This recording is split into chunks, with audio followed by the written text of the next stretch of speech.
Okay, we'll start with Haesung. Can you give us update? Sure. Besides ST-Cube, Dart, I'm still waiting for a reply from the CMAC team about like so the patient IDs are either like numerical or alphabetical, and it's just very confusing for like the readers to identify who is who. So I'm trying to coordinate that with the team and also get their final confirmation so that we're ready to send it off to Dr. Kurzrock again. And then I sent the cohort 13 to you yesterday. I've made a couple more, just a minor edit just to make it more perfect. So I know I've sent you many emails regarding cohort 13, but the one I sent you yesterday is going to be final for revision. The revision for which one? Cohort 13, it's non-epithelial ovarian cancer. So, yeah, let's look at that one final time together today. Sure. Okay. Okay. Yeah. We can also, I'm also finalizing clear cell gynecologic cancers. The figures, there were some issues like generating figures, so it's taking some time, but I can finish that today as well. Other cohorts are almost done. It's just that I need to clean up the references and the figures as well. Okay. But yeah, we can look at 13 and clear cell 46, 45, 42 today. Okay. We have time. Okay. And thyroid, we're just waiting for that.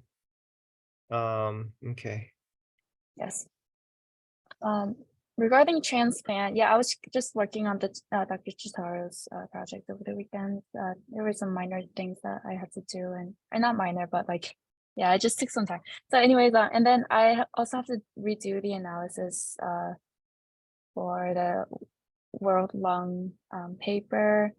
Manuscript is on the way. What is the World Lung paper? That's the post-transplant lung cancer, but that was before I looked at the raw data again. Oh. So I got to redo the analysis. But I'll try to find time to do that this week and then make a poster. So tell me, what was the major finding? Major finding was that there was no relationship between or like association between rejection and post-transplant lung cancer among recipients with double lung transplant. No relationship. No, but maybe it might be different after I redo the analysis. So remember after we did the time adjusted. Yeah, time-dependent covariate. We did it wrong last time, so I'm gonna redo it and see if there's anything significant. I think it's gonna be okay this time. Yeah. So we did time dependent Cox. Cox, and I thought we found something interesting, didn't we? That was among the 5 different solid transplant recipients. That was significant and that was really cool. Like hazard ratio was like 0.1 something. Yeah. So that one was nice. I'm still writing up the manuscript, but for the lung cancer specifically, I'll just have to redo it. I'm hopeful. I think we can find something. Okay, lung cancer specific. Yeah. Okay. I think there's a deadline for poster uploading. Did you get that email? Yes, the deadline is August 28th, but it's just that like printing out the posters take time. So I need to get that before I leave for Singapore. And so I'll try to get that done by August 24th, 24th at the latest. Yeah. Yeah. Also make sure you get all the posters from Liam and Yes. all the other authors, especially Iser. Yeah. Yeah, make sure I did remind them. send you that.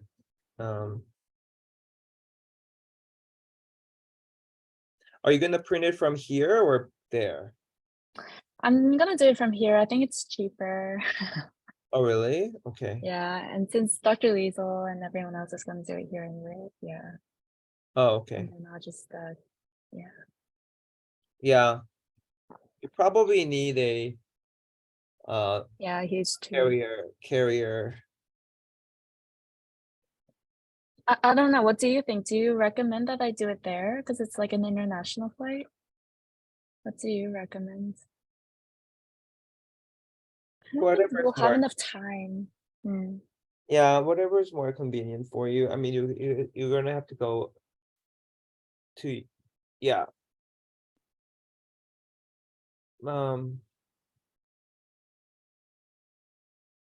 Yeah, I think both are feasible.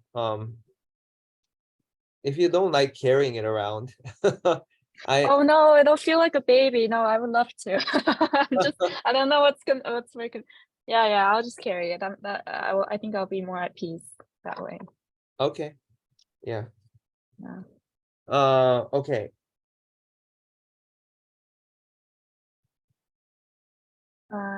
Yeah. Besides that, so for Picture Health has been wanting to collect our clinical data. But as you know, there were some, many errors. And so Monica has been helping out a lot, cleaning up the data. And so as soon as we have that ready, hopefully today or tomorrow, I will send it off to Picture Health. And then Monica and I will also work on getting slides from outside hospitals. For Tempest Tap, they told me that we're gonna get the raw data in 1 month. Wait, They wait, wait, also wait, let's finish Picture Health. So Picture Okay. Health wants our radiomics, Yes, but they also want HNE, or yes, but that they will take time. yeah, but HNE. So again, Ether has the inventory, and Liam should know the inventory that we have about 50 to 60 We have 55 duplicates. duplicates. Why? Like Liesel has those 55 slides. Uh-huh. So does Liam, right? Liam has it. Like Liesel shared the images with him. Uh-huh. And Liam told me that we have shared that with Picture Health. But we are waiting for 120 additional slides that I've requested from Dr. Alexiev. And then Monica and I will work on getting more slides from outside hospitals. Yeah. So I know he might be annoyed, but once a week, CC me and send Once a week. once a week. Send him a reminder. And let's say Picture Health, we want to submit it to AACR, let's say. That's the next one, right? Yes, that's November.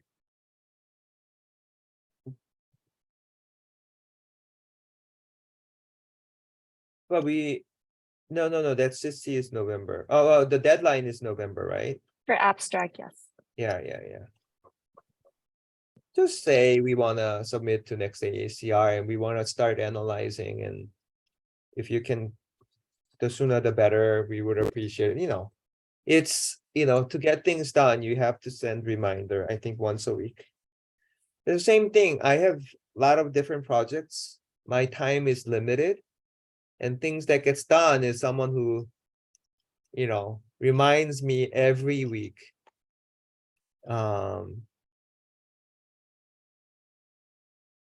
So if it's really important to you, like I get this too, like someone asked me a recommendation letter, I don't have time to write recommendation letter. And this applicant reminds me so frequently, calls me, Dr. Che, did you write it? So frequently, that it becomes a priority. It's a hard truth. I will make sure to annoy you. Don't Yeah, you worry. it happens, and yeah, it happens. But anyway, we have to remind him. He didn't say no, so Yes. we just have to remind him. I know he's, yeah. Okay.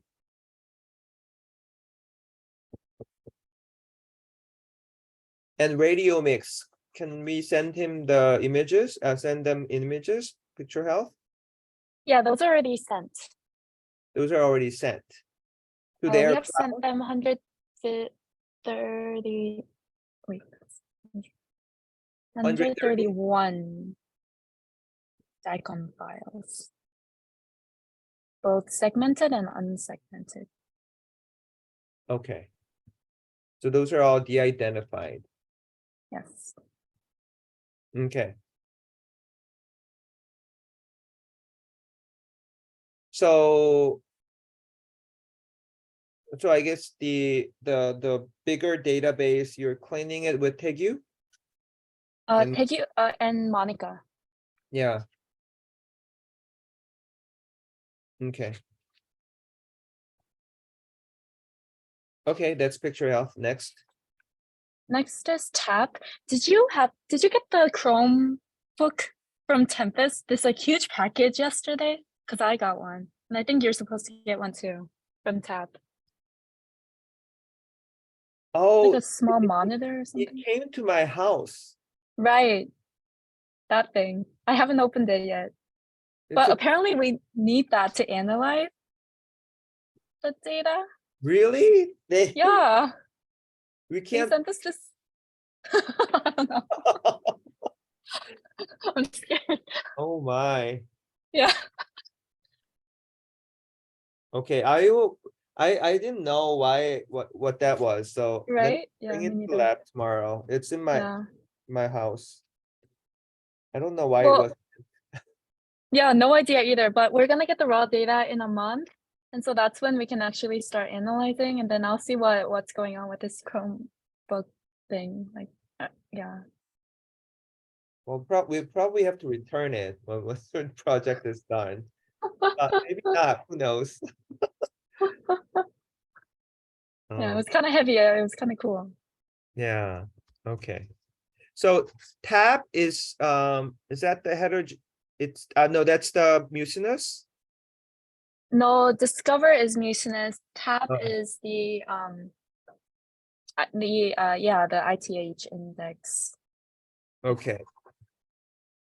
So in order to do that, work with Stas.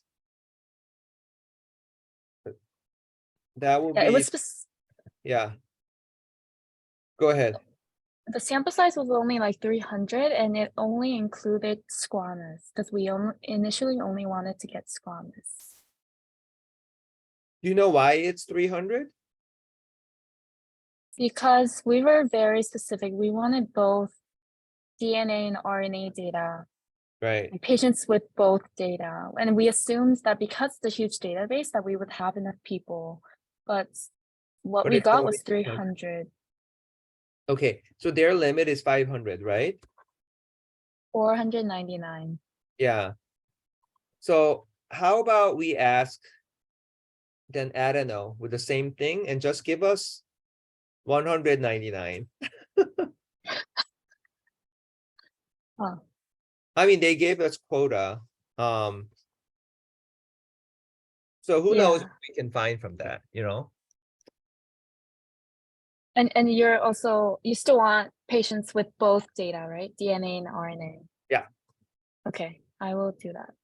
Yeah, because we're waiting 1 month anyway. Let them pull out some more. Okay.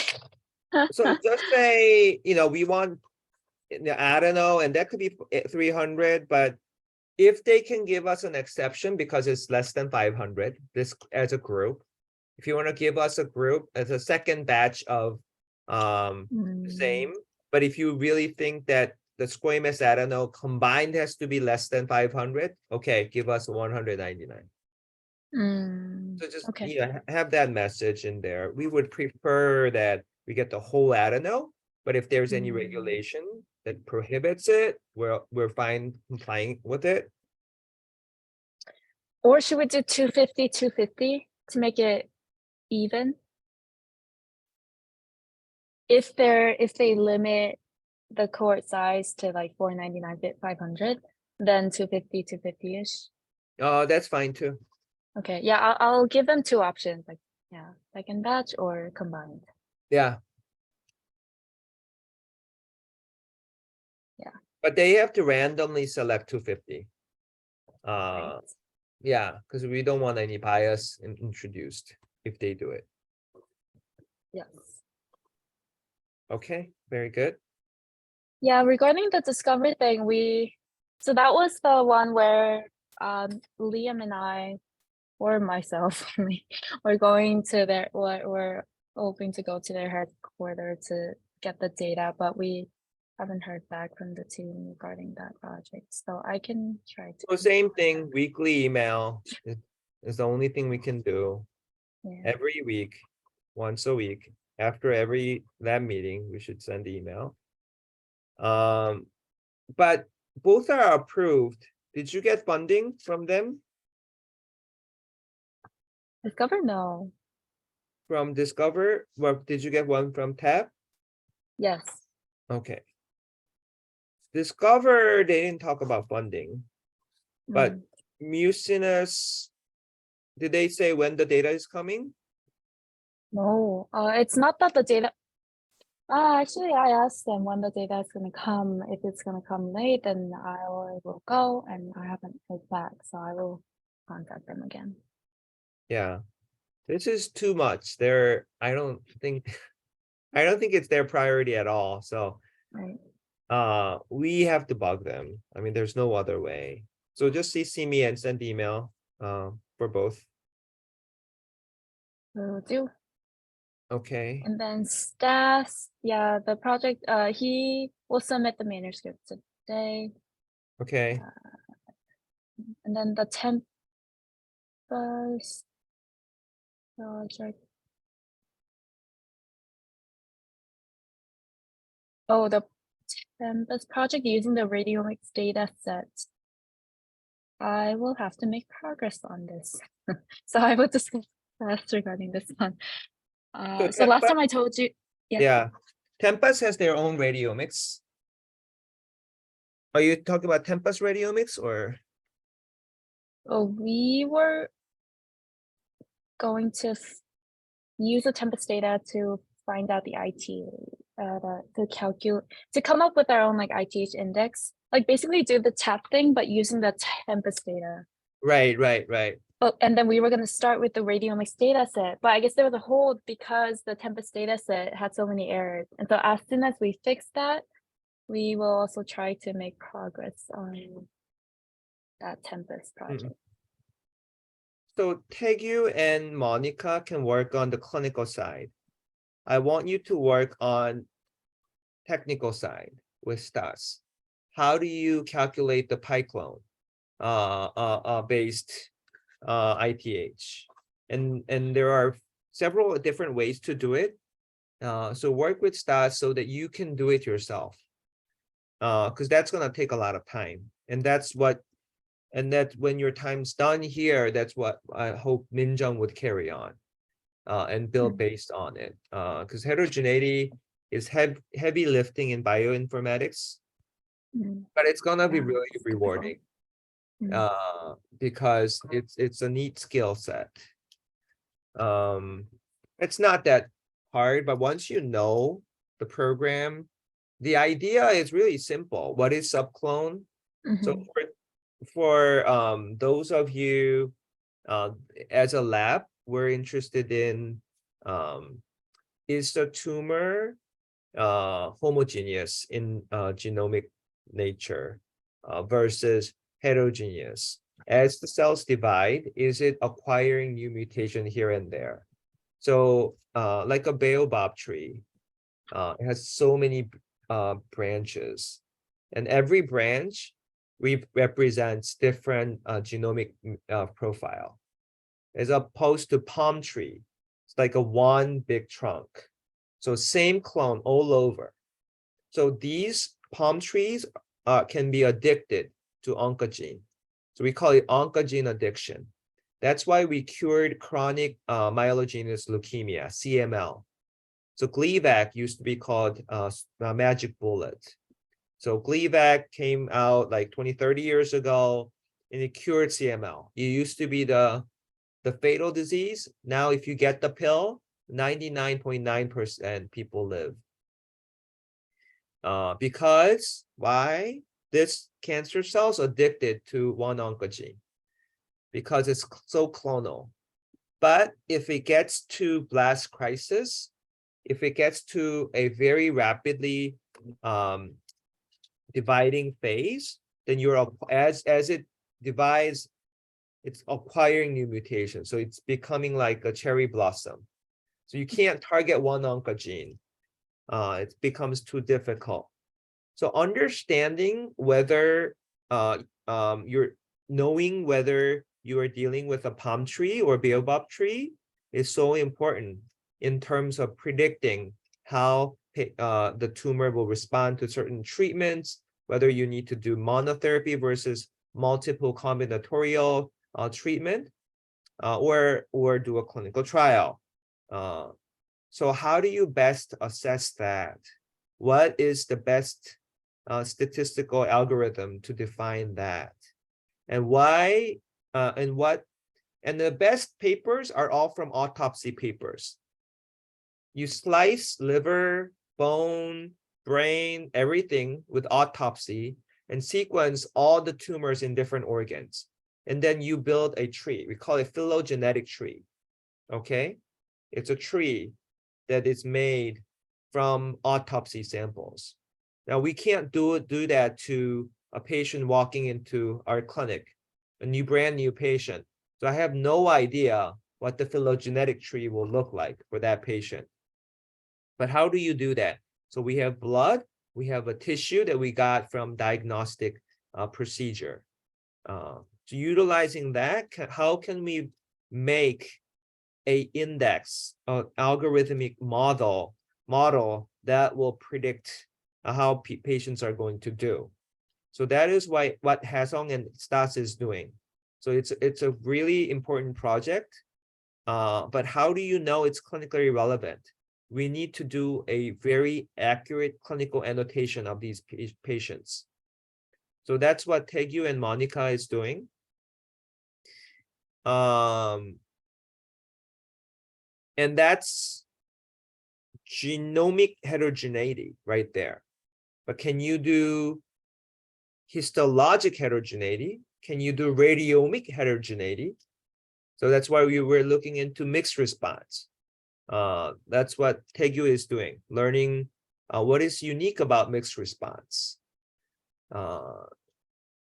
And does mixed response happen more often when you have genomic heterogeneity? Can you link those two? Okay. Can you look at radiomics heterogeneity? And then if you do epigenomics, then you can do epigenetic heterogeneity. And then you can look at the transcriptomics. If the multiple pathways are turned on, like you do GSEA analysis, so just based on mRNA, that's why we ask for DNA and RNA for the discovery project. So how do you assess heterogeneity with RNA then? So Haesung, this is a good question for you. Not just DNA. There are papers out there, and my friend Jay Jang at MD Anderson wrote like science paper on this too. So these are good questions. So how do you know a tumor is homogeneous or heterogeneous? What's the best way to describe it? And how do you correlate that clinically? So that's the big question we as a group are pursuing. Now, how does that going to change patient care? So knowing how aggressive cancer is and how heterogeneous it is, we could take a very different approach. We could take, combination approach upfront, clinical trial approach upfront, and we could also, if it's a targeted therapy, we can target 3 different targets all at the same time. And we can do more aggressive consolidation approach, like we can give chemo first and do follow-up radiation on the spot. We can just be as aggressive as we can be. Versus a clonal tumor, we have patients on EGFR, ALK, ROS1 inhibitor that are out like 5 years in remission. And they still do very well. So we, in retrospective site, we can say they are very clonal tumors. But we don't, if you don't know upfront, then you cannot prepare for the storm that's coming. So I just want you guys to have a big picture. Why are we doing what we're doing? If I don't think a project is gonna help patients, we kill it, okay? We don't want to waste of your time and resource. We never do a research for our personal gain. We don't want to pet our CV. We don't want our promotions. We only do projects that will benefit our patients. We're not doing it for publication's sake. I don't care where it gets published. All the best scientific discovery, a lot of them were published in a very mediocre journal. You know, people who change the world, they're not always coming from Ivy League schools, right? They come from mediocre schools or some community college. But they come out strong and change the world. So I don't care where it gets published or presented, as long as it saves patients' lives, it lessens unnecessary suffering. That's where we're going to focus. That's why we do a lot of toxicity research here as well. And if it gives strength to patients to carry on and have good outcome, we do pacemaker. We have a pacemaker paper coming out. We have pacemaker videos you guys are making. So I consider that a part of research. Okay. So it's all for one purpose. Can it save more lives? And it's not just best patient care, but doing the state-of-the-art research is the expression of our love towards our patients. So I just want you to get the big picture, in not thinking, well, you know, what is this chore? What is this like another laborious work that I'm due? And I just have, you know, suck it up and just do it and just, you know, fill my time. And I get a stamp that I, you know, here and I'm done. I don't want you to have that kind of attitude. I want you to fully understand what's happening. What are we striving to achieve? Okay, so enough of that. Haesung, anything else? Yeah, so I gave Dr. Tay and I just assigned the chip project to Dr. Allen, and I was helping him get the Guardant data. I got the data from 2015 to 2023, but I think we can start with 20 to 23. And as I was looking at the Excel sheet, I found that there were some like blood TMB values. But since there are so many duplicates, it's hard to tell exactly how many patients are in this sheet, but I'm guessing it's around like 1,000. But among those 1,000 patients, only 450 patients have blood TMB data. And I think last time during our conversation with Guardant, I think they said it was going to be hard giving us the full gene panel list. So follow up with Liam, So because I yeah. think they were making like research agreement to allow us to have that full data, or at least the allele frequency and copy number data, right? Remember that conversation? So follow up with Liam to see where that is, like getting the raw data, because that's part of your project as well. ITH in the blood, right? So ITH from tissue is the Tempus data that we have. Right. And then the Tempus data, one is Northwestern, one is through the TAP Pan Institution. Right.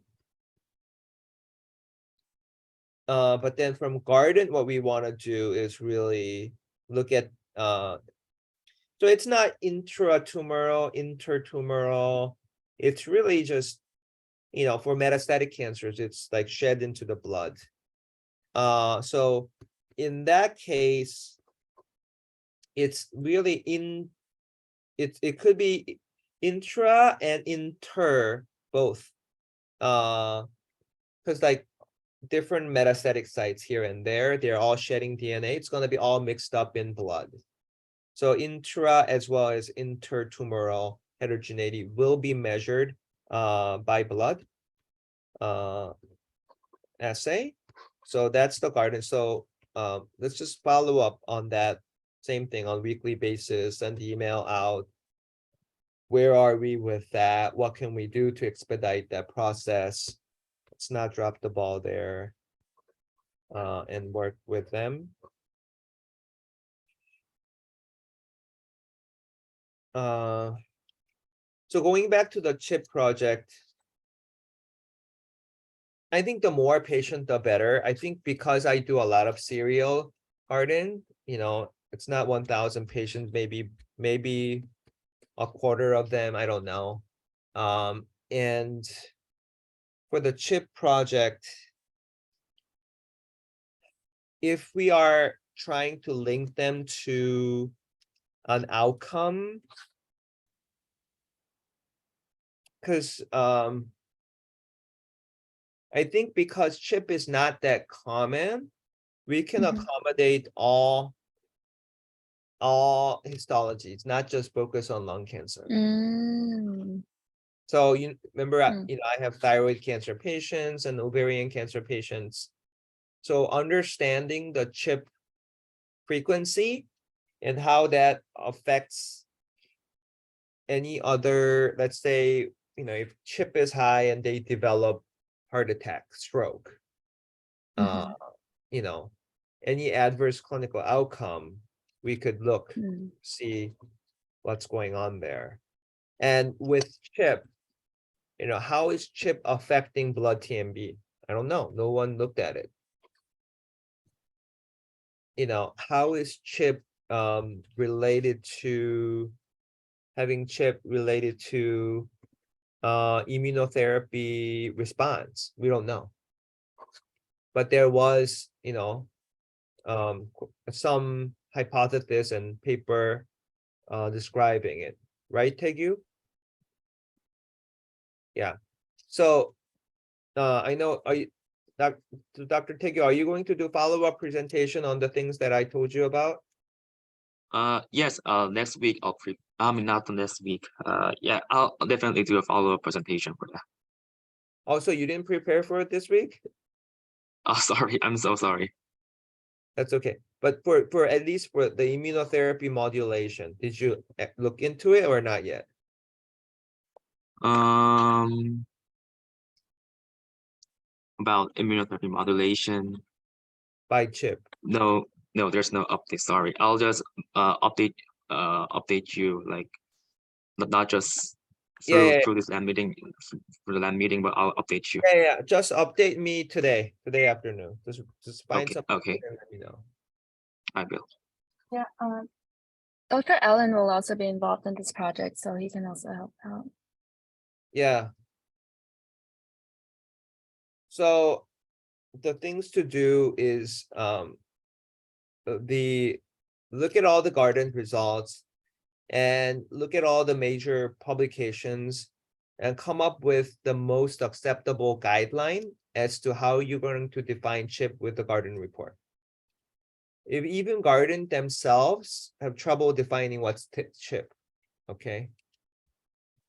So one exclusion criteria I was thinking about was if patients don't have any Tempus report, then we can't tell if it's tissue-based mutation or not. So we can do it that way, right? It's like if they don't have any Tempus report or if they didn't find any Tempus or in-house. That we do in-house NGS, right? So okay. you can look at that. So, and then sometimes we have foundation medicine. Some people do Caris. Signatera as well. Yeah. Signatera is tissue-based mutation. Signatera has Altera, so Altera can be used. So you could say any tissue-based next generation sequencing. So if it's present there, it's not chip, right? So that, but if you don't have tissue NGS, then I think you have to use a different criteria. What are the common CHIP genes? And then you just say these are potential. So, but even tissue NGS is not 100% accurate, meaning they could be false negative.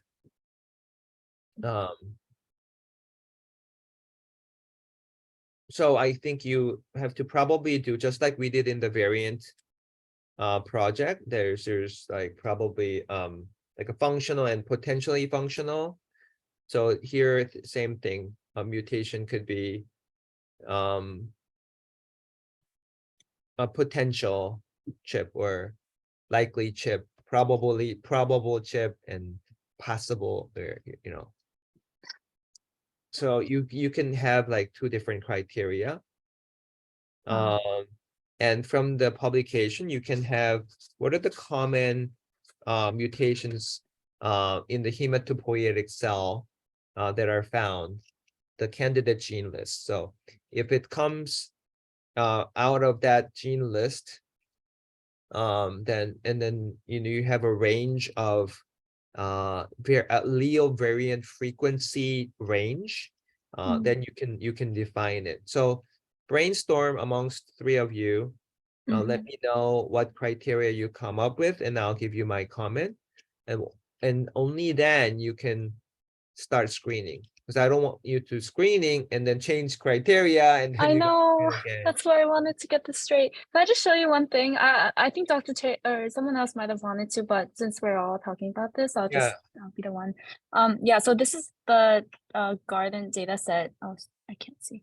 So here, this is the percentage cfDNA, and you have all these values. It goes from 0.02 all the way up to 95.80, and then it says like plus, 2 plus, 3 plus, high, low, medium. So for these ones, we don't have the numerical values. What should we do with this data? I know that for NA and ND, it means not detected, or we just don't have the report. So I think we can safely exclude these. But what would you like me to do with these ones? So they are amplification. They're not single nucleotide variants, SNVs. So with amplification, it's hard to right. So I don't think CHIP is amplified. So we're gonna exclude them. Oh, okay. Hey, let me just get a quick count. But this is also like a lot of. But that's just for the one alteration. What do you mean? There's going to be multiple. Yeah, this is from multiple, like one patient with multiple data. So yeah, so it's gonna be about like 600-700. So is this given from Guardant? Yes, this is what I downloaded from Guardant using your portal. So these are all your patients. Yeah. Now, my question is, Or more. so like if you look at one patient,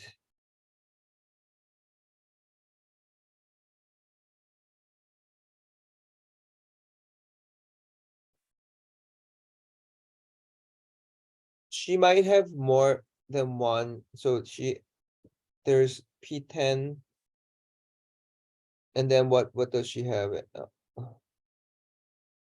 Does it go on and on, or? Because one patient may have many gene mutations.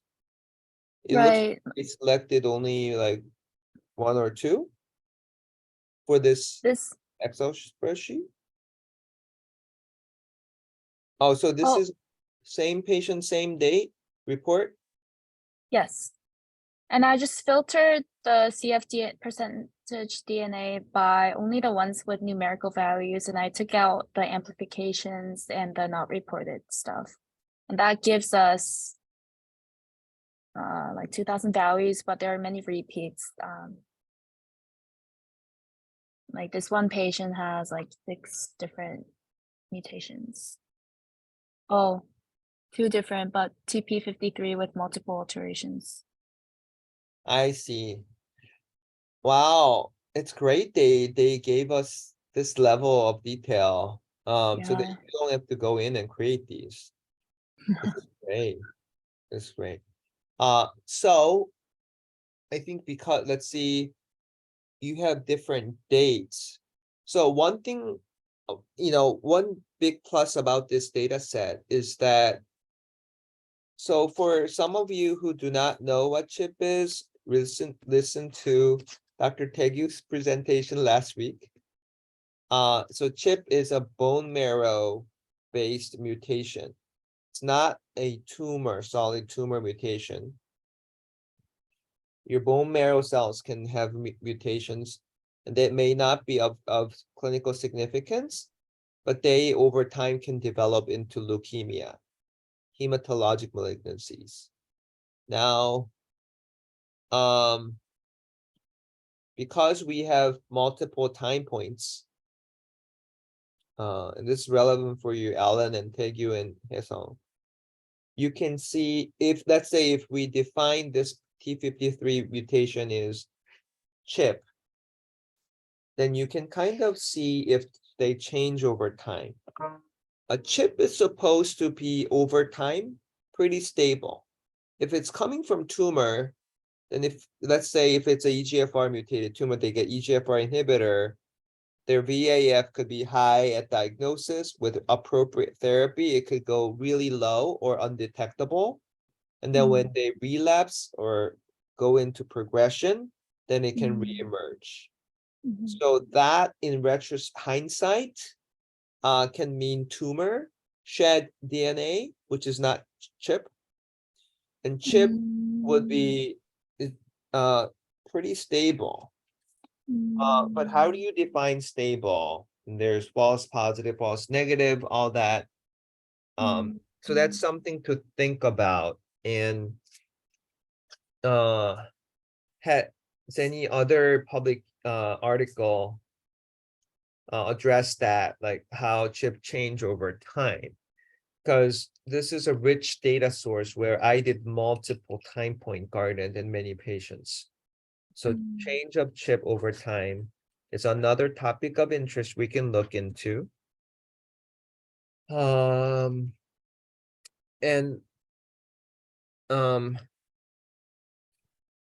you could so having CHIP alone is not a, because like there are patients with different histology, different treatment. So you can't just lump them together and look at survival like these patients.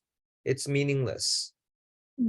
What's meaningful is based on all the CHIP papers, what are the outcomes they looked at, and then, only in one same histology, like lung cancer, and small cell lung cancer and non-small cell are very different. So, in specific histology, mortality, and the toxicity rate, of certain treatments, or any complications such as, cardiovascular events, because that's thought to be more frequent in patients with CHIP.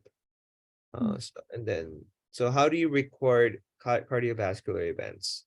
To see what other papers have used.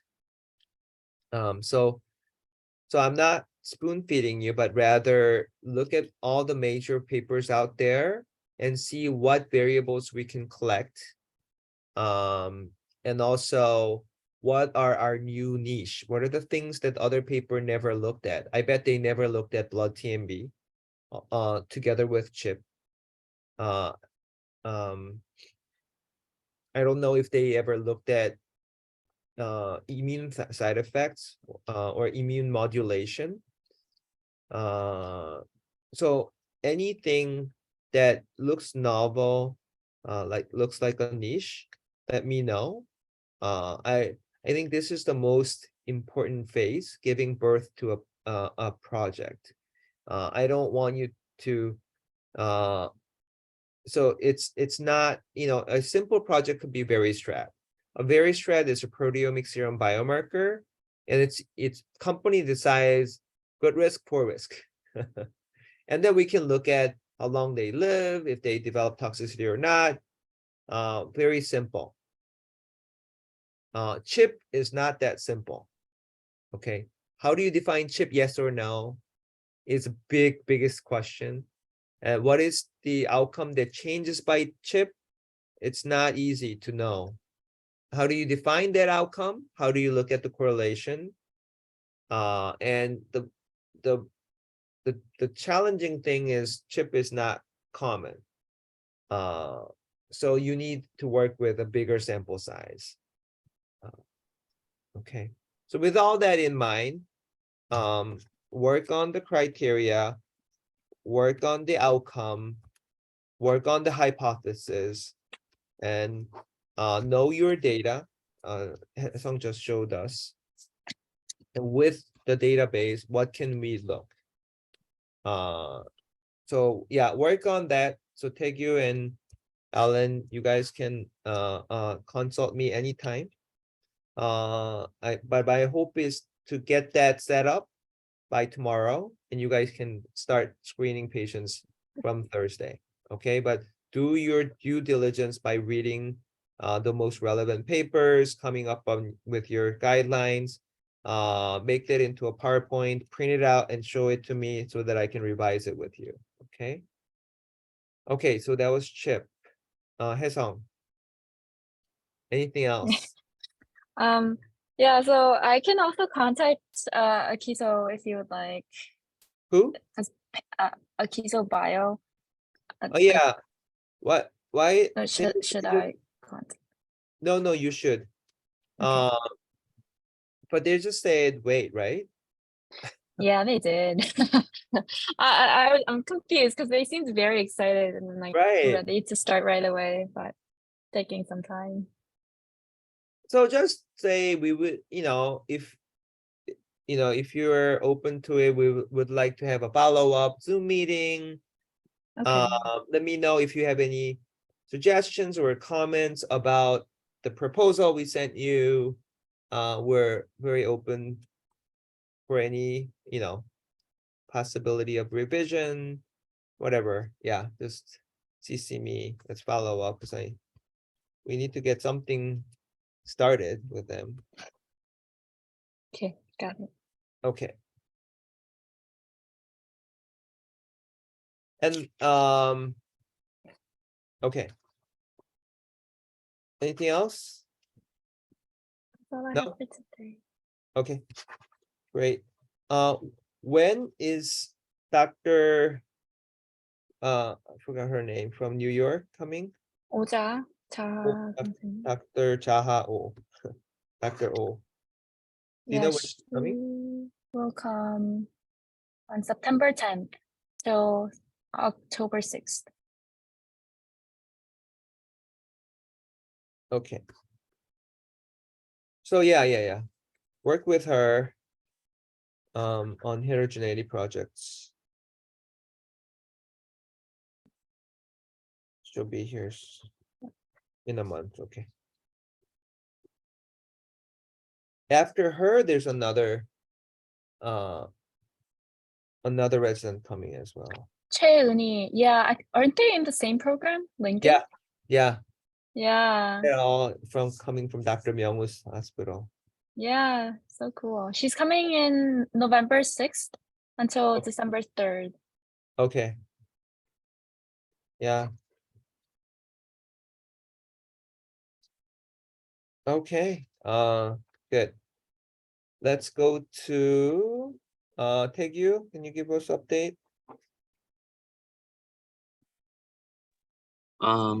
Yes. Actually, I told you almost all updates yesterday, and the concerning part is that last week I just worked on revising all the radiomics clinical data, and yes, and then I also had to revise the cohort for our very strict manuscript, and yeah, I revised all the 100 patients. And I did an analysis for that, and I'll share it to you. Okay. So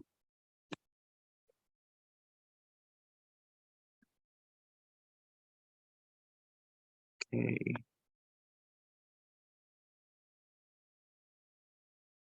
So from yes, so I selected only palliative patients, which was 76 patients, and it definitely showed a trend. But it was not still clinically and statistically significant. And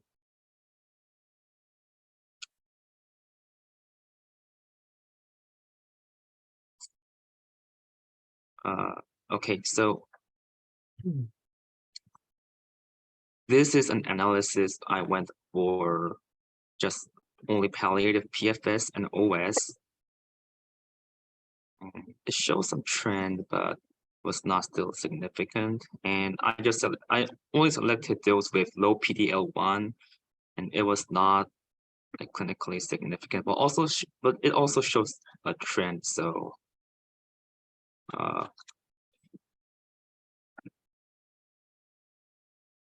like I think I should have to work on this because yeah, I'll do some more subgroup analysis on this to make the best results. But like the p-value is not nowhere close to like 0.05, so I was struggling with that yesterday.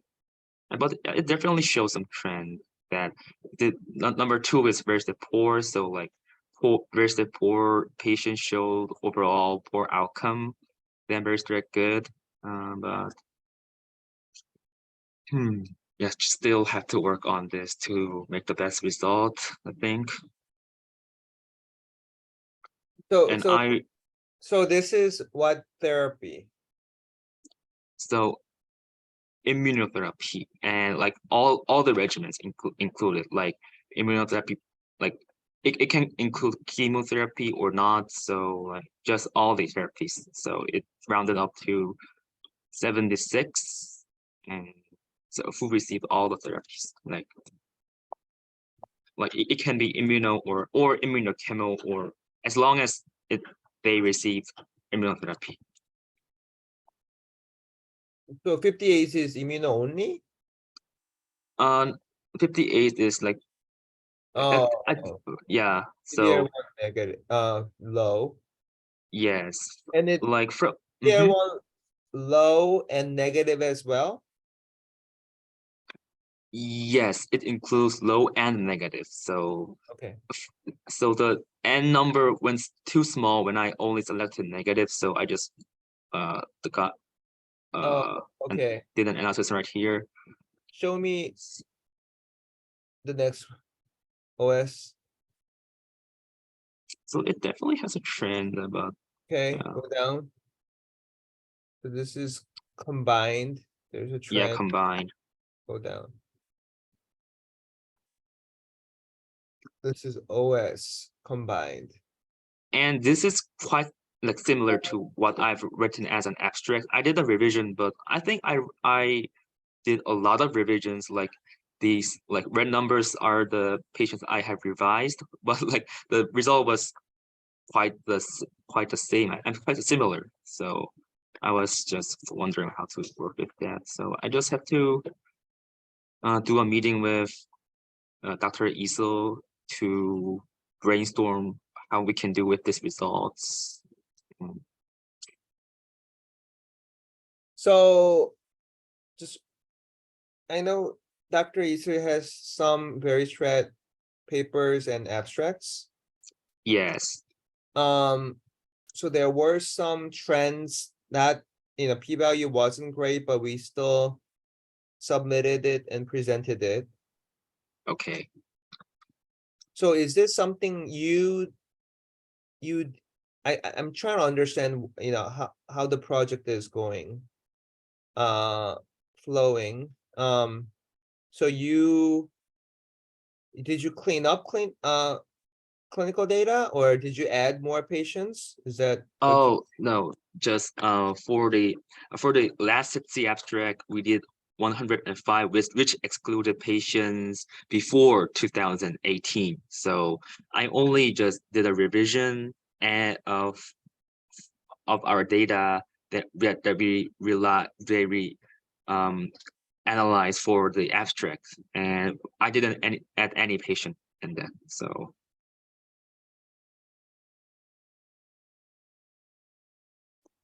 So what is different from what Ether did? So what did you do that's different? oh, so Dr. Isel, the patient cohort was kind of different. Like she analyzed from 2017 to 2020, and like I did 2018 to 2023. So quite the recent, including all the recent ones. And so there's still like data from like 2017.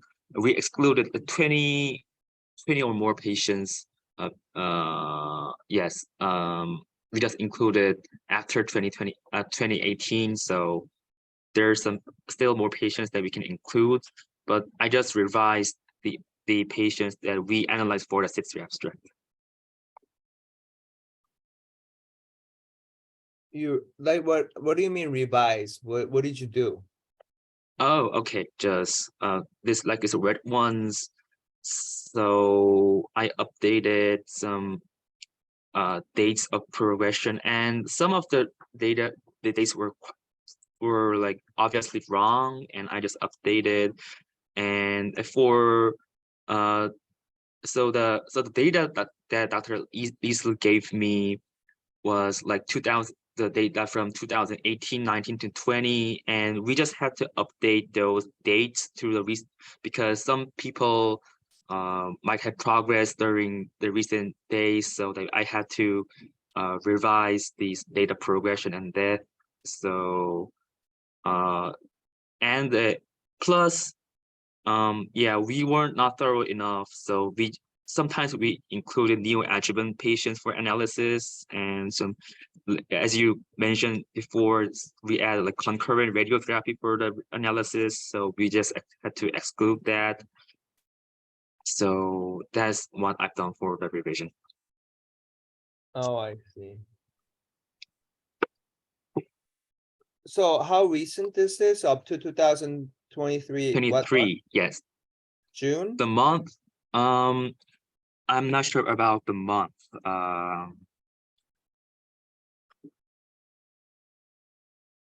No, I'm not sure about the month. So I'll check it out if you want me to do so. Okay. So that's very strat updated data, and this has not been presented anywhere, right? This is the first time you're showing me this, right? Yes, yes. It's the first time showing you. What about toxicity data? Toxicity data for manuscript, we are first working on the survival. So Dr. Isel told me to focus on survival first, and then move on to toxicity if it is possible. But yeah, I didn't do anything with the survival, but we still have data for like for the data that we utilize for the abstract. So I was collect toxicity data or no? Yes, I did back then when I was working with the abstract. But did you do it for all the patients until 2023? Yes, yeah, we have collected all the data for toxicity. But is this data same as when it was presented, or did you update it? Oh no, I didn't update it. Okay, so this was presented at where?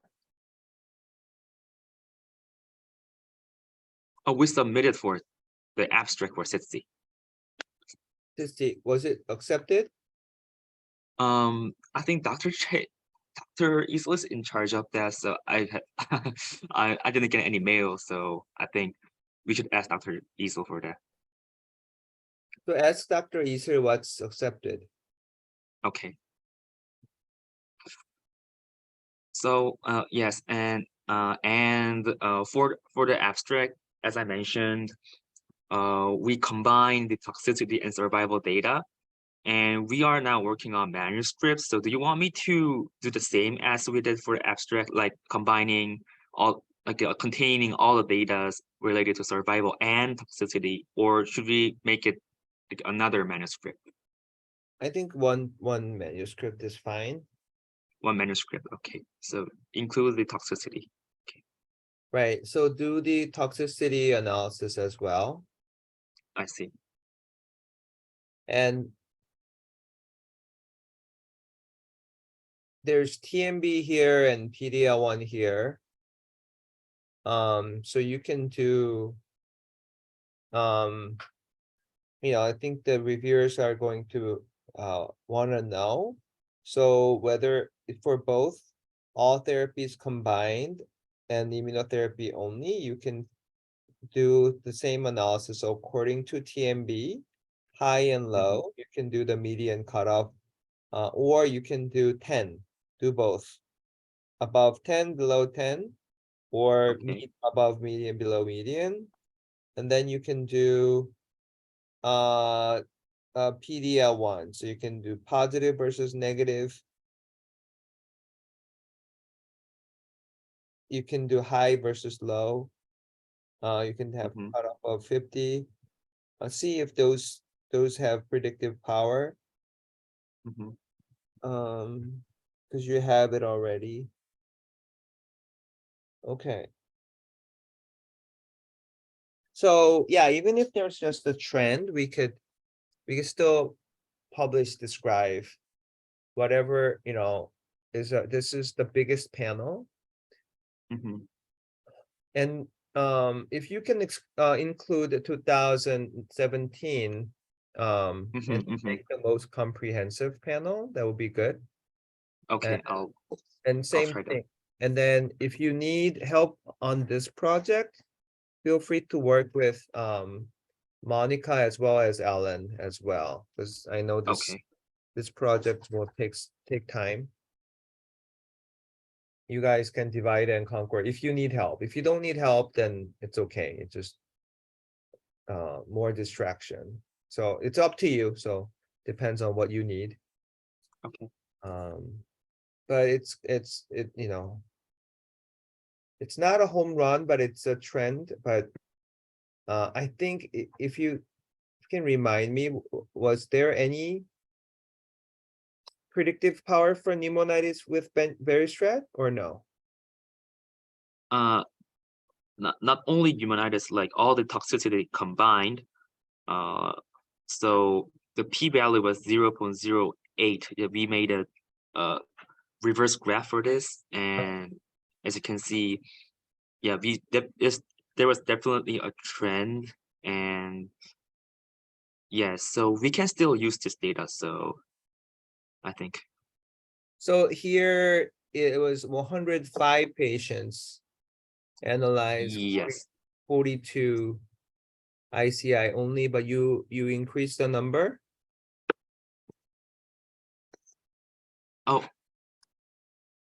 Oh, yeah. As you told me, yeah. If I include 2017 and 18, like 20 more patients, we can yes, make this number bigger. But right now the Excel file has how many patients? The same 105. Oh, and then, but why was it 70? Oh, so only palliative. Oh, so you took out people. For the survival, yes. For survival analysis. Yes. I see, but in that abstract, they just combined everybody. Is that what happened? I don't think so. For analysis, like we also included only palliative for survival analysis. Y- Yeah, so we did survival analysis for like 87 patients. So like there's among 105 patients. Yes, for toxicity, we did all 105. But for survival, we did only 87. So So it's same. yeah, yes, it's the same. So only thing different from this abstract and what you showed me is you updated the survival dates for PFS and OS. Is that true? Yes, that's true. I see. And I checked all the regimens, and they were so the only palliative number to shrink from 87 to 70. How many was it? 76. Yeah, there are many like durvalumabs and neoadjuvants, adjuvants included. So I checked all the regimens, the line of therapy. So yeah, those kind of all the clinical data that that matters in survival analysis. Okay. So let's do that then.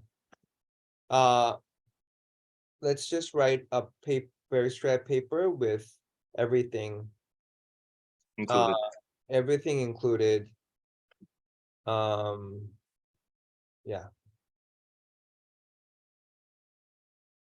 It doesn't matter whether it's just a trend. It's okay.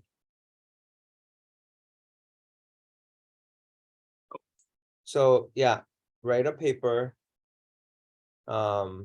with the survival as well as toxicity. Make it a most comprehensive data and just write your result. And as the things come up, table 1, patient characteristics, table 2, survival, PFS, OS, so table 3, toxicity. Yeah, you can make it a brief report. Yeah, just write it. And there's the same thing with the PIR, not just the VeriStrat. There's a PIR, and you can write up the PIR with Dr. Iser as well. PIR is their other product in development, but we did it in our 100 patients. So that's the same thing, survival and toxicity. Okay.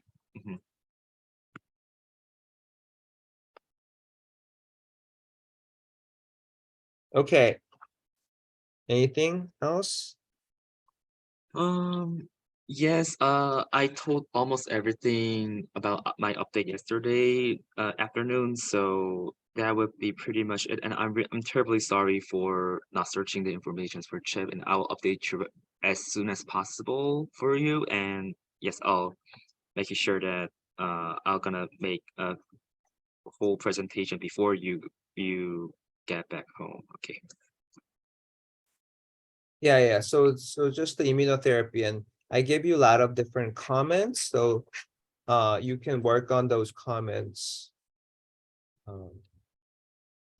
for the next lab meeting. But for the immunotherapy comments, we need the answer by end of today so that you could work on the chip project. Okay. Okay. Give me an update on the mixed response project. Are you writing it up? Dr. Monica, I think she's working on the revising the patients, right? I think you're muted. To finish Oh it yeah, it by is. today.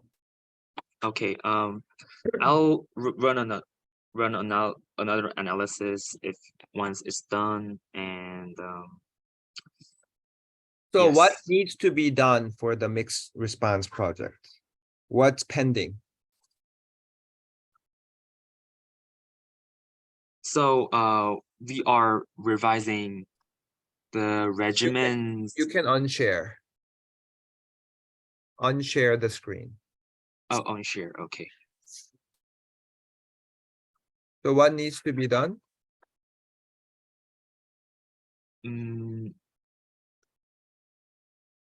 So like every clinical data, like actually we talked this about our radiomics clinical data with Dr. Isel. I tell her about this, and I mean it was really shocking that she also told me that she saw this data when she was doing an observership here.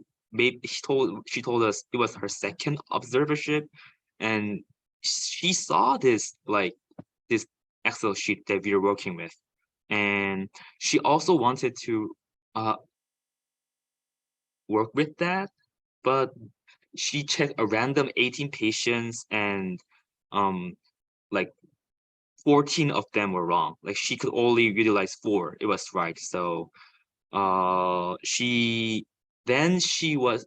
left Chicago and signed out to someone else to revise this, but no one did. So that was what Dr. Isel told me, and I'm not sure she was referring the same data because she wasn't here, I think, when we were working with this radiomics sheet. But like she told that the radiomics clinical data was terribly wrong, and we have to go on everything. So we are going on everything that is related to clinical data, like as I told you, the regimen, the line of therapy, the like palliative, neoadjuvant, adjuvant, and survival data like OS, PFS, and even the start data therapy. So she's told me that Dr. Isel also told me that everything is wrong, so we are going on those data.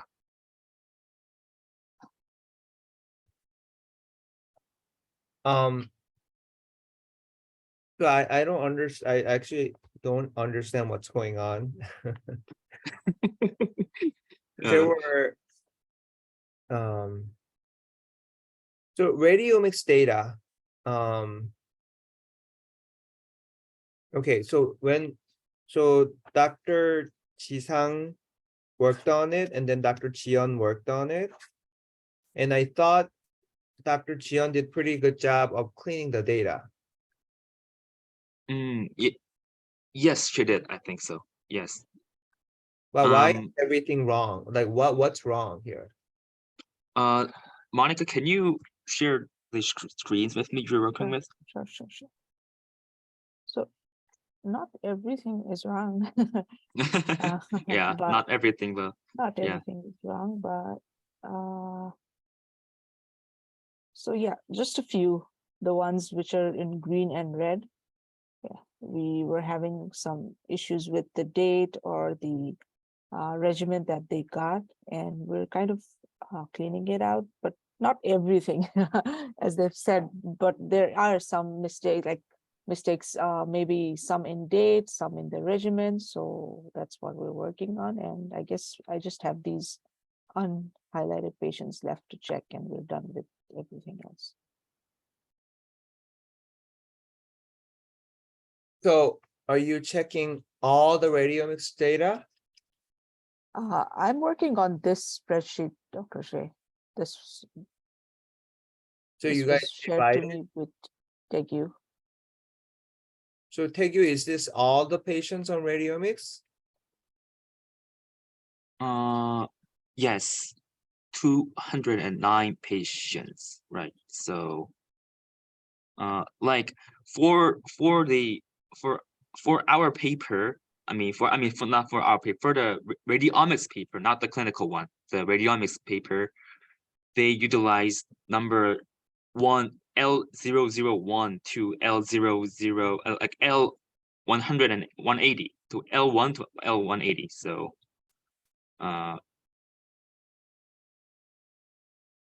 yes, they utilize L1 to L180, and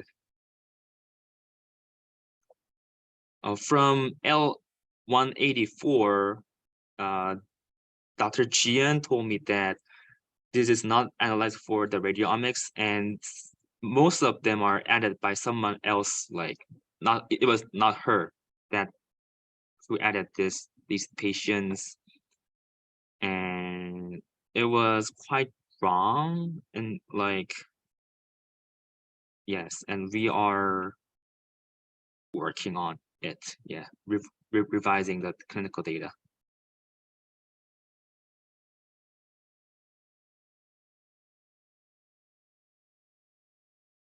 So I don't understand what's the difference between the colors on the A column. Oh, the Oh, this is just, I've been doing from 3 to yeah, 151, and the rest that you used to, that's just it. And I mean the red the ones are the ones which were corrected, right, Gengu? So this is my no, this is my no area which I'm doing, and the green ones are the corrections that I've made. yeah, the green ones are those Yeah. the ones that are already corrected, and red ones are pending, like we didn't correct yet. So if you can you give me an example please for the red ones, like below? This one? Like, Yeah, this is so like yours, yeah. for like this 3 columns, apparently these columns are wrong, that they said osimertinib as an index treatment. So this kind of so red ones are the ones that we haven't revised yet. We have to correct. I see.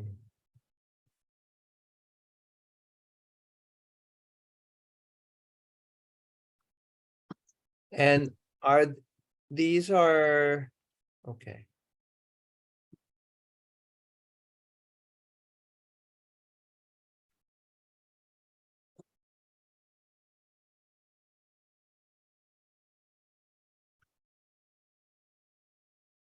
So you could see, look at the patient L2027, L2028 received their value map, right? Yes. So now we find the value maps, right? These are concurrent therapy, right? Yeah, so they received chemo radiation followed by their value map. So they're stage 3, not stage 4. Right. So we cannot treat them same way as stage 4 patients, Right. right? Um,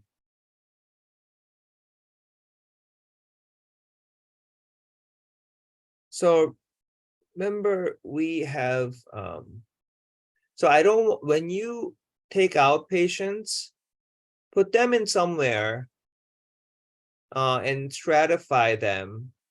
And I did talk to Taegyu and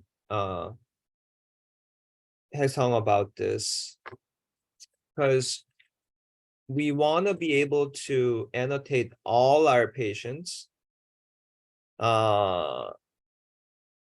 So the grand scheme of thing, and I guess Haesung and Liam, you guys, you both of them are in charge because you guys are here the longest. But don't kind of delete everything, because every data is so precious and it can be recycled for many different projects.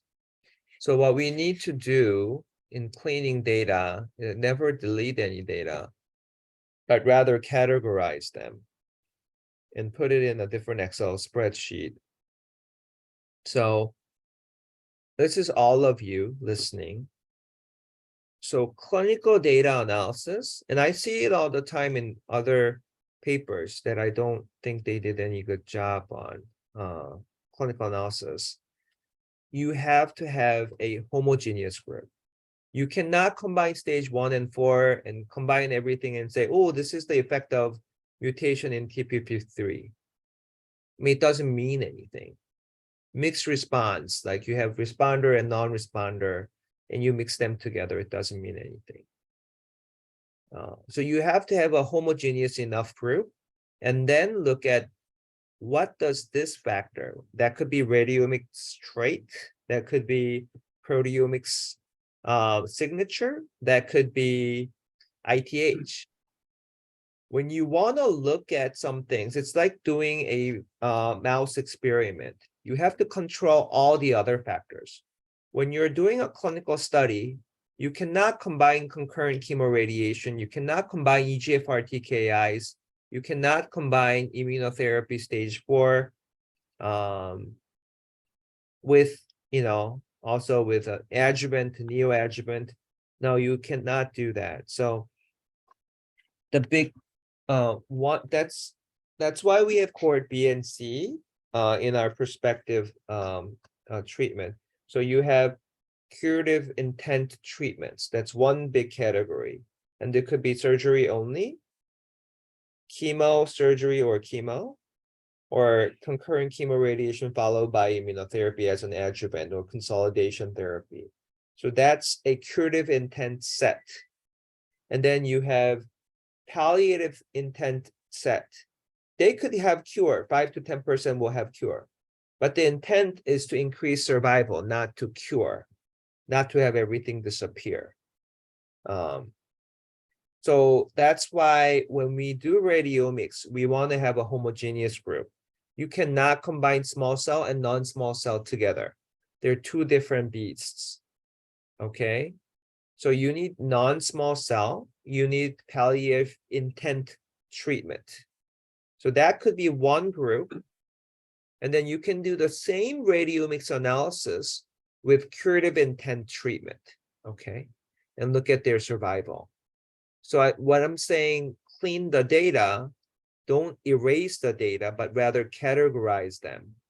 In the curative intent, this is a mixed bag. So you need neoadjuvant followed by surgery group. That's one big group. And that's the EDW project we have to work on from the set that Dr. Iser gave us. And then the second set is adjuvant group, someone who had surgery, did adjuvant therapy. And a lot of times this is either atezolizumab or pembrolizumab. So we need an adjuvant group. And this is surgery followed by adjuvant therapy. Some adjuvant therapies are just chemotherapy alone, like 4 cycles of platinum doublet therapy. And then you need concurrent chemoradiation group. And sometimes they could be with or without durvalumab. Right now, there's no other immunotherapy that's approved in this setting yet. So it's easy. Whenever you see durvalumab, it's the concurrent chemoradiation group. You just have to confirm that. And then there's a surgery only group. There's a radiation only group, like stage 1 cancer, they got SBRT, that's done. That's stage 1, 2 lung cancer, they got surgery, done. I'm not even giving them anything else. Sometimes for stage 1B, 2, and 3, and if they have EGFR, then I'm giving EGFR targeted therapy for that. So that's another group. So group them. If they were wrongly screened and included, just group them in the groups that I just told you. Okay. This is same for radiomics, same for Veristrat, same for ITH, same for all the EDTA, because what we want to do, we want to start with palliative setting, and if we show any meaningful predictive power, then we want to take that same project to neoadjuvant setting, to adjuvant setting, to concurrent chemoradiation setting. Okay. And ask the same question one more time. Do you understand? Yes, I did. Okay.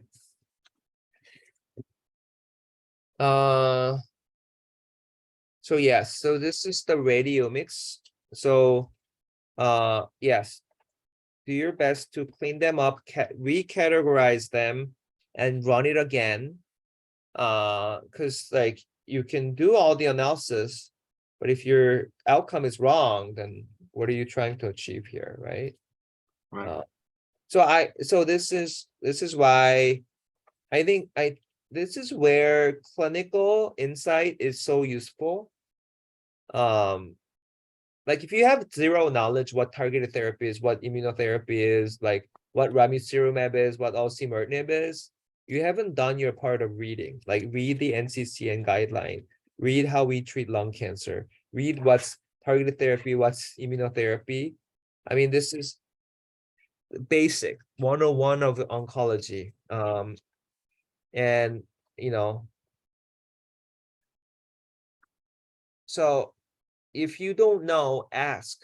Don't assume anything, because this is happening again and again in our lab. Like clinical data, let's collect and we kind of educate people. This is what you need to do. If you don't know, self-learn, ask. We're all here to answer your questions. It's better than having a bad quality database. Like if you just assume things and put things in there without asking, assuming, you know, whatever we publish, we can't even, you know, trust our own data if we can't trust the quality of the database we're creating. So again, you're not here to just fill in the blanks. Hey, do this and that. You're here to understand what's going on. Why is this important? And why making an error here is going to ruin everything. Like this is same thing. If you are treating patient, if you make an error in medication dose, the patient will die. If you add one more zero into the dosing, they will die from toxicity. So error is not permittable here. We need the most accurate data. I'll tell you a story. It went to the 60-minute interrogated an investigator at Duke. I went to Duke to interview with this guy. This guy was a Rhodes Scholar, very promising young physician scientist. He fabricated all his CV. And he became a faculty at Duke Medical School. And he ran a clinical trial based on patient's genomic signature. And in the Excel spreadsheet, he made an error, and everyone's data points were displaced by, you know, 1. Patient number 1 wasn't patient number 1, it was number 2. So everyone was, you know, assigned a wrong genomic database. So it was a totally wrong data, and patient was given treatment based on the wrong data. So later the trial failed, and other independent investigator looked into the file and found out the error. And the Duke guy tried everything to cover it up. And later the 60-minute just, you know, killed him. You know, he was fired from Duke, and all the patients who were treated under that clinical trial, you know, filed a huge lawsuit against Duke to allowing him to be an investigator and like everything. So in medical world, these things happen, and it started by someone just, you know, creating an Excel spreadsheet. You know, it was a simple mistake can kill many people. Okay, destroy someone's career.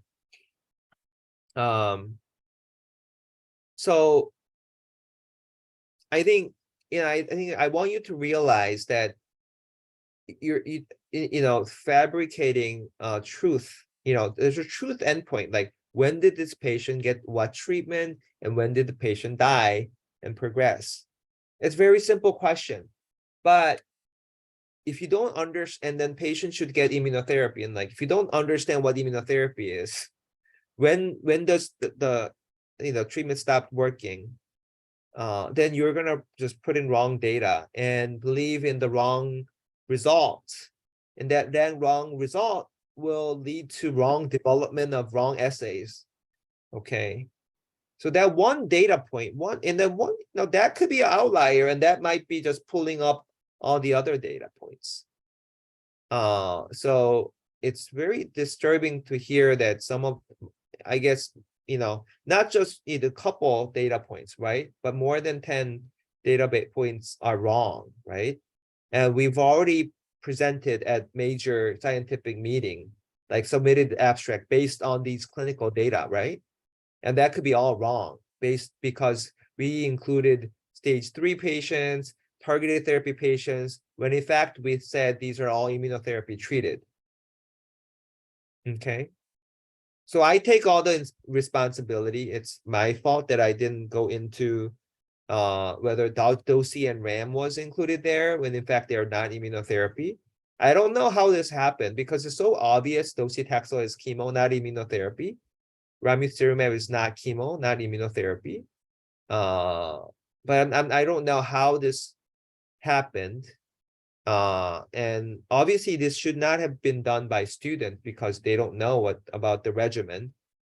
So it must have been MDs doing it. So again, let's think about how can we prevent this from happening. But it's good that you guys looked at it and found this error.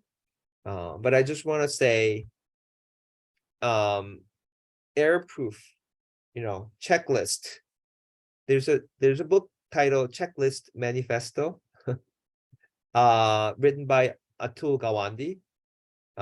He's my favorite author. But it's a good book. How do you, during surgery, there can be many errors that can happen. Like, how do you reduce that?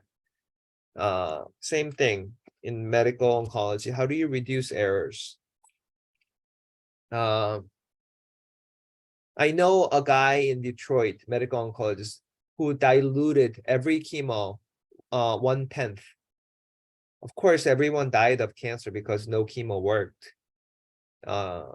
He did it to save chemotherapy costs. I think he's a psycho. So there's evil people out there. Like, and then, you can let these people make errors, some on purpose, some because there's clumsy, and we cannot let these errors turn into suboptimal worst outcome in cancer patient treatments. And you'll understand that if any one of your family members is a cancer patient, you don't want any errors to affect their best outcome. So it all starts with research and best patient care. How do you become error proof? So that's a process improvement. Who's gonna double check the data? When we do segmentation, we need at least 3 people doing it, because there's so many errors. How do you do that? So think about it. I know I'm the one in charge, but it's just it's disturbing to see this happen all the time. Every time a new person takes on the project, oh, there's so many errors. It happened when Dr. Jisang left. Same thing. Oh my God, there's so many errors. We have to redo things. So yes, it's important to clean up the radiomics, but the radiomics database is going to be used for many other projects too. So let's make sure when we have a criteria, so write it out. What's the criteria? In every Excel spreadsheet, you need to write a criteria. These are treatment, immunotherapy only. This is stage 1 and 3 only. This is and then the next spreadsheet is this is a neoadjuvant treatment only. Only relevant regimens are this and that, with a caveat that the regimens may change if they're on the neoadjuvant or adjuvant through clinical trial. So clinical trials can be, like the numbers and the different acronyms. So you have to include them as well. We're not just doing standard of care. We're including clinical trials as well. So you have to really read through the context. And if you don't know, please ask me. Ask MDs, ask Liam, and yeah, don't assume anything.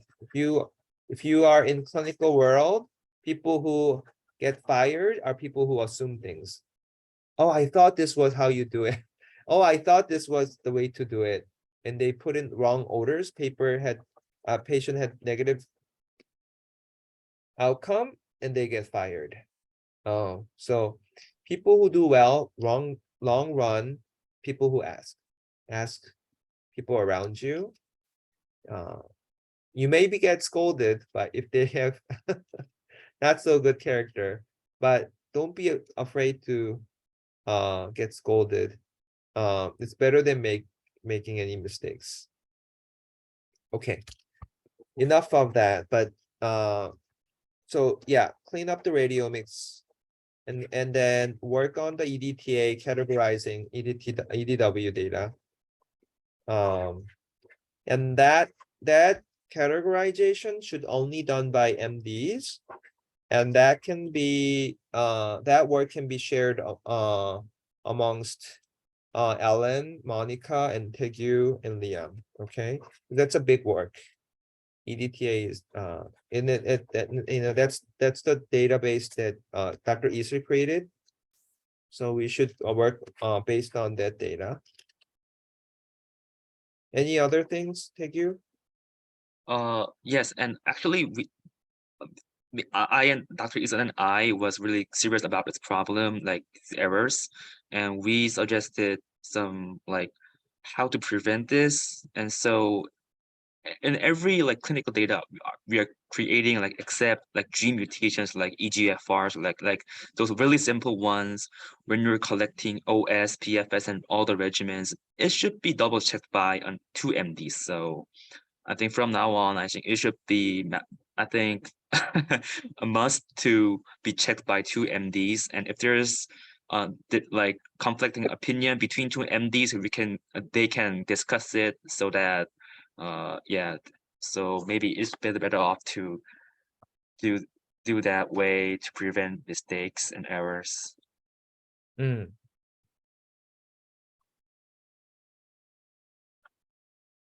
Okay, so let's set up some SOPs. Mm. So why don't you make a Google Doc? Uh-huh. There's a SOP for lab managers, so you can use that. Haesung, you can share that with everyone. And Tegu, why don't you write up an SOP of clinical data collection, the rules, the basic rules. Yeah, I think we should. It's happening too frequently, so. Yes. So And show it to So- me, make it, and then just print it out, and then just show it to me, and then we'll talk about it this afternoon. okay, yeah, I'll try to make certain criteria for the clinical data collecting. Yes. Hmm. Okay, anything else? That's pretty much it. Okay. All right, Monica, tell me what you've been doing. So 2 of them have already been mentioned. One is cleaning out the data. It's taking quite a lot of time, but we're trying to do it correctly this time. And second was Pathomics, which Haesung has already mentioned. We have made a word like a list of all the patients, outside hospital patients whom we are going to contact, along with hospital details and contacts, slide numbers and everything. So that's ready. We just have to give them a call anytime we're ready to do it. And thirdly, for radiomics, we have. Oh yeah, and then when you contact us, you are only acting on behalf of me. So every request is coming out as coming from me, and you're the messenger. And for radiomics, Dr. Yuri has been running the data, and he might be able to give us probably this week about the results and all. So that's all on my Okay. side. So again, that radiomics data. Okay, so the errors you found from radiomics data is so I know we asked Edwin the new, so how many radiomics patients did we request that we haven't gotten the data yet? So initially, there was like 208, and we received 131. So I believe the rest is what we have requested. Right. Mm.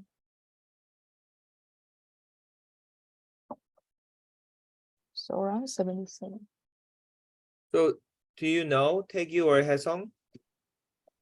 How many we have and how many we requested? We already have 131 DICOM files, but I mean, Liam and someone, I wasn't the one who requested the newer ones. So. Yeah, yes, actually, Peter and Liam, they both were in charge of requesting files.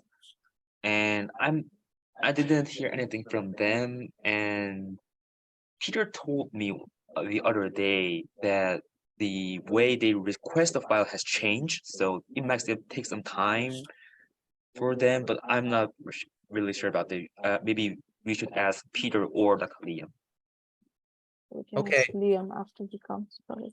So Monica, you should get that sign out from them because you're in charge. Who to follow up, what to do, okay? Because we need to, same thing, follow up weekly basis. Monica, it's upon you. Where is it? When are we gonna get the file? When is the expected delivery of the DICOM files? So then my next question is, some of the errors that you showed me in the Excel file, is that among 131 patients? Yes, some are among those 131 patients. And how many are we talking about out of 131? I'm still working out on it. I have like 50, 55 patients to still work on out. And there was not like huge errors. Might be 10, 15 errors. Okay. And then how long was the list? Was it 131 or 200? 208. 208, okay. So we must have requested 77 patients. Okay. So again, Dr. Yuri may be running, his own thing, but if we have the wrong clinical outcome included there, even if that's 15 patient, that can skew the data, right? So we need to fix it and give him the updated version of the clinical data. So, Monica, you could work on that. Because, yeah, we are writing up the first radiomics paper with 131 patients. But it might not be 131 because if we take out, right, if we just do palliative patients, then we might be working with a smaller number of patients, right? So yeah, so work on that. And once we have data from Dr. Yuri, you and Peter can, if Peter can't come, then you should be able to present Dr. Yuri's data in PowerPoint file on next lab meeting, but don't wait for the next lab meeting because I'm out of town next week. So the next lab meeting will be in 2 weeks. But you're coming here daily. So anytime you have new results, same thing with all of you, the new results that needs my input and my, the next steps, print it out, or you can bring your laptop and I can look at your laptop screen. But it's better to print out because I can write on the paper. And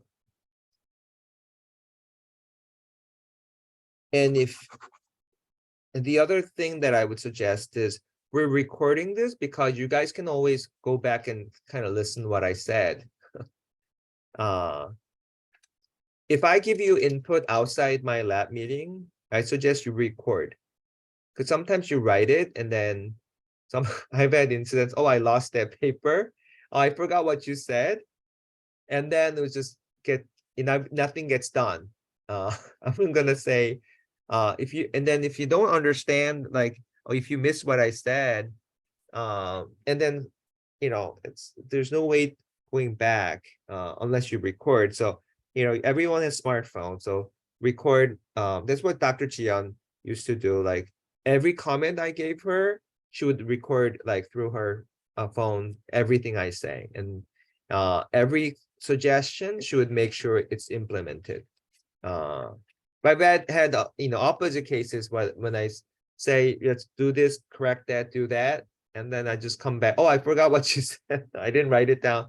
I lost the paper that I wrote down, and it's so frustrating. So make it a habit, record, write down, have your own checklist, be error proof, and all that. Okay. Anything else, Monica? That would be it. Okay. From That'll my be it. side. Okay, Mhm. good. Okay, Ellen, your second day here today. Tell me Yes, it is. what your plan is and what you want to do.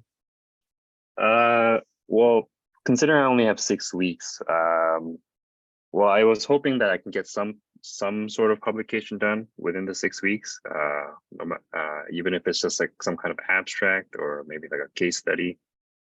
But I mean, I think currently right now I'm sort of piggybacking on everyone else and then just trying to help out with all the data. So basically yesterday I just tried to catch up on all the sort of background information. So about the chip, everything related to the chip, and then things about the radio mix. Just read up on sort of the background information about all of that.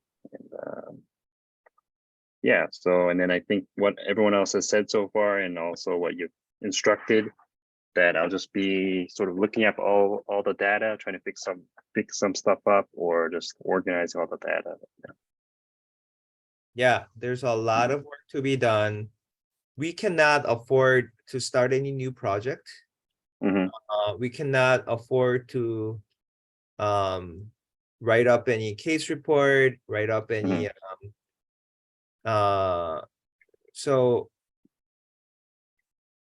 to write a original paper that you are the first author and you do all the effort, I think you need at least 1 year of dedication. Mhm. You have to know about the project, lay the foundation, all of that. Unfortunately, you have to be in that fortunate spot to be able to dedicate your energy and effort and time. Mhm. And the project may not finish in 1 year. We have a project we finished like 5 years ago. It's still like not published. And I feel like understanding what's going on and understanding each project's objective and see what you can contribute is the most valuable asset you can get out of this. And Mhm. if you are so we if you are involved and make a significant contribution, definitely we acknowledge you as a co-author of each Mhm. project. But having your own project in 6 weeks just doesn't make sense at all. Right. So, and I'm sure you knew that before coming here. Yes. And yeah, just I think the traits that I look for is this person able to collaborate, work with others, and is this person giving his or her best, or I think the more I train and mentor, my view is this person really passionate about research, or this person just want to do a checkbox. Oh, I was involved in this research, I want that checkbox. So my challenge to all of you, not just Ellen, is that do your best to know, learn, and just commit, and before you know it, you learn that these projects can be really rewarding. But ask a lot of questions. Bring your questions to me. Why are we doing this? Can we do it from this angle? That read background papers. Will give you more ideas. So, all right, Ellen. So 6 weeks. I bet you'll learn a lot. There's many different things going on. but the more you read, more you get curious and read the background materials, you'll gain a lot. Right. So yeah, yesterday just doing all the background research already was pretty. There's a lot of new stuff. So yeah, I think I could learn a lot from participating in all the other projects. All right, very good, very good. Okay, Grace, what have you been doing? So right now we sent the parts of our draft to Dr. Uni and she's looking over it. And Jessica and I and Will have been just working on screening EDW patients. And then I was looking at the pacemaker video that I interviewed, but the audio was really bad, so I'm going to be redoing it. And I also was wondering if I could get your permission on interviewing Dr. Matthew. But it would be through Zoom and I would have to record it on Zoom. But would that be okay? Or I was also wondering if you could interview Dr. Brot or Dr. who? Brot. Dr. Barat? Barat. Yeah. Dr. Barat. Oh, for the pacemakers? Yeah. That'll be good. I don't know, he's really busy. That will be challenging, but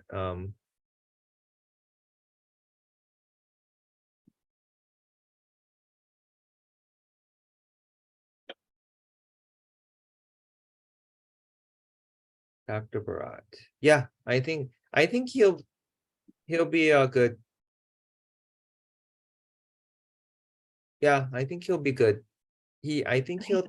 he'll be okay. So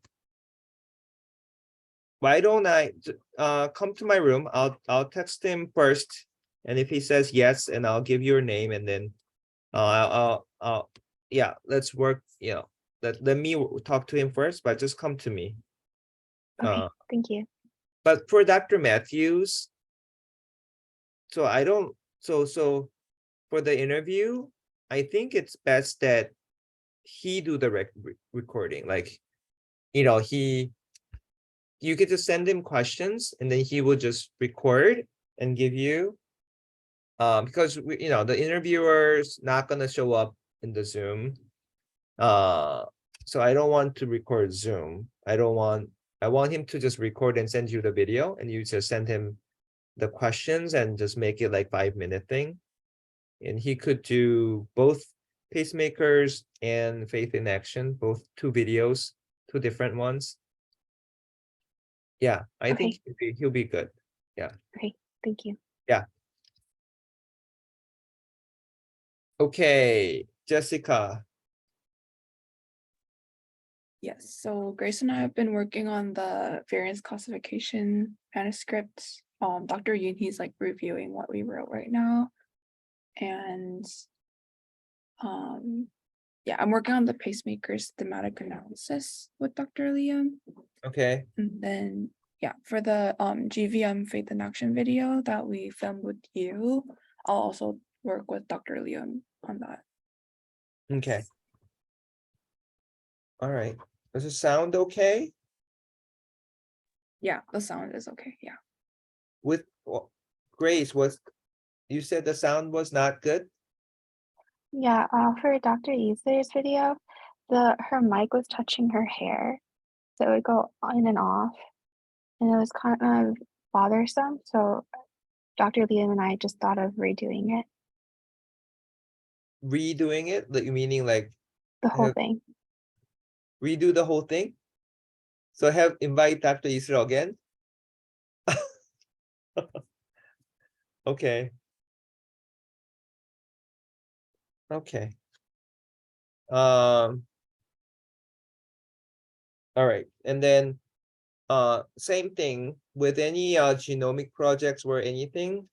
Let me know because you know Jessica and Grace can help out.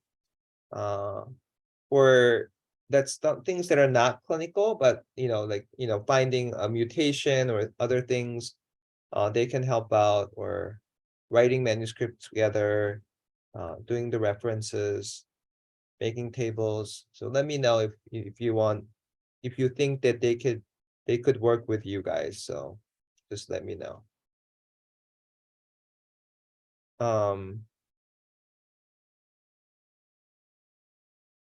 Okay, so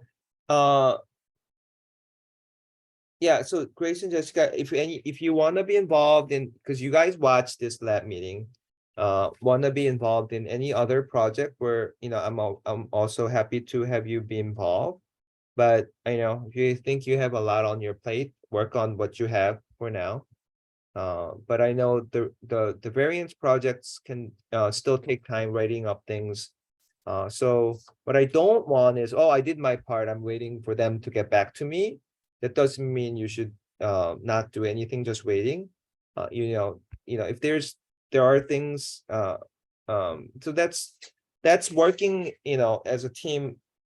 It's just hard to, the ball is on their court and you can't do anything about it. But that's why you need to have a multiple projects to move this out of your court and then work on that.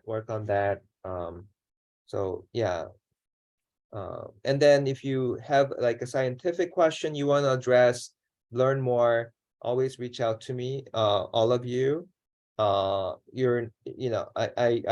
We hand you projects based on the feasibility and all that, but if there's something by doing reading, listening to our lab meetings, anything you want to pursue, I'm still open to any suggestions. So all right, anything else before we wrap up? Okay, thank you. Yes. Actually, I was thinking of what I can do for this lab, and yeah, I think I really have a passion in organizing study materials, and I was the one who did all of those when I was in school, and I think yeah, I will have to make an SOP and a short like study materials that I can that can help researching the clinical data, and those kind of informations that we need is different for MDs and for students, and those kind of knowledge level is different. So like of course if I'm allowed to do so, I'm gonna do it after the work hours, and like am I allowed to do that to make a study material for the research Oh, you're more clinical than data? welcome to. You're more than welcome to. Wow. The lab manual, there's SOP made by Dr. Iser, and there's like a lab manual, and then there's an authorship guideline. There's like the Google Drive for all the reference papers of our lab. Those are all created by Dr. Min Jung. So Haesung, why don't you link those two, Min Jung and Dr. Taegyu? Dr. Min Jung did a lot of work making SOPs and all that while she was here. That was also one of her passion as well. And she used, forgot what the program was. Haesung, do you remember? Yeah, she used Notion. She Oh, actually, yeah, it's actually very well organized. But we just gotta add new things. I think we can work off from that one. We can add like chip and then mixed response and all of that. I Yeah. will definitely give you the link. So yeah, send that to Dr. Taegyu, and but you could also put them in the same chat room so that they can be connected and share Yeah, ideas. since we all have our own projects, I think we can all contribute. I can contribute, talk about like heterogeneity and also clinical trials. And then, Dr. Taegyu can do mixed response and like various trap proteomics. And then Monica Yes. can do like radiomics. Yeah, that's Yeah. her project, but I think Taegyu also wanna just for every general clinical data collection, like the rules and SOPs. So yeah, I think you can create that in a separate Google file, but put the link in that Notion as well. So let's work on that. Just any ideas welcome from Taegyu or Haesung for any lab members. Yeah. Okay. Good. Anything? And then I know previously there's one like lab orientation manual. You know, it has all the like where's the bathroom, what's the passcode, they you know, it's every, you know, there's like a lab orientation manual. Did you guys get it when you were here? So talk to Liam and Minjung. I mean, we had it, and then every time people changes, it just doesn't get passed on. They make it, and so talk to Liam. He might know. So yeah, those the lab related things. Yeah, take you can work on them. Anything else? Okay, very good. So we'll wrap up here today. So next week I'm not here. I'm out of town. So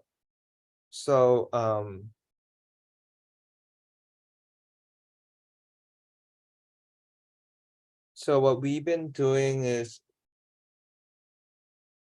so what time does Liam get here? 8?